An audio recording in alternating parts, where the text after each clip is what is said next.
Hello বন্ধুরা, welcome to my YouTube channel and my Facebook page. তো আজকে আমরা যাইতেছি জম্পুর উদ্দেশ্যে। কুমারঘাট থেকে আমরা এই গাড়িটা নিয়ে নিলাম, নিয়ে আমরা জম্পুর উদ্দেশ্যে রওনা দিলাম। তো এই জায়গাটা পাইলাম মাঝখানে, যেখান থেকে কল্যাণপুর শহরটা নাকি পুরোপুরি দেখা যায়। তো আয়া পৌঁছালাম আমরা ইডেন গেস্ট হাউসে। এখানে আমরা মালপত্র রাখুন, মালপত্র রেখে সেটা আমরা বাইরমু আমাদের নেক্সট ডেস্টিনেশন ভাংমুন। তো আয়া পৌঁছালাম ভাংমুন গ্রাম, যেটা নাকি ত্রিপুরার সবচেয়ে পরিষ্কার পরিচ্ছন্ন গ্রাম হিসাবে জানা যায়। তো এখানে আইতেই আমরা দেখলাম কি সুন্দর মেঘে ঢাকা এই গ্রামটা। তো চলো ঘুরে দেখি। দেখো, যত আগাইতাছি তত মনে হইতাছে মেঘগুলি যেমন কাছে আইতাছে। সাধারণত আমাদের এখানে শীতকালে এরকম মেঘ দেখা যায় বা কুয়াশা দেখা যায়,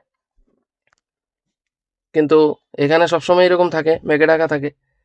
এবং এই গ্রামটা খুব সুন্দরভাবে সাজানো, একটা বাড়ির পাশাপাশি আর একটা বাড়ি, কিন্তু এত পরিষ্কার পরিচ্ছন্ন সবাই রাখে, খুব সুন্দর।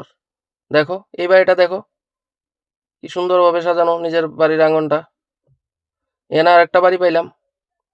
হুম, এদিকে বাচ্চারা আছে, এদিকে আবার টয়লেটও দিয়ে দিছে যাতে রাস্তাঘাটে কেউ কিছু নোংরা না করে। তো এদিকে দেখো, এখান থেকে দেখা যাইতেছে মেঘগুলি কত ক্লিয়ার। তো আমরা মোটামুটি ঘুরে দেখলাম, এখন আমরা যাবো খাইতে। তো এখানে আইলাম আমরা, ট্রেডিশনাল রিসোর্ট নামে একটা রেস্টুরেন্ট আছে, এখানে খাইলাম। খাওয়া দাওয়া সাইরা আমরা হঠাৎই নজর পড়লো যে আরে এখানে তো মেঘ আরো কাছাকাছি আই পড়তেছে, মানে বিকাল গড়াইতেই মেঘ কাছাকাছি। তো দেখো আমি আরো ওইদিকে গেলাম, ওইদিকের ভিউটা দেখো কি সুন্দর। তো আমরা ঘোরাঘুরি শেষ, তো এখন রওনা দেবো আগরতলার উদ্দেশ্যে। এখান থেকে ডাইরেক্ট গাড়ি নিয়ে আমরা আগরতলা যাবো। তো দেখতে থাকো। তো আয়া পৌঁছালাম দাদা, আগরতলা। নেক্সট টাইম যদি কেউ যায়, তোমার নাম্বারটা শেয়ার করে দেবো। তুমি তাহলে তোমার বেস্ট সার্ভিস দিয়ে দিবা, ঠিক আছে? তাহলে আমরা এই ট্রিপ এখানেই শেষ হইলো।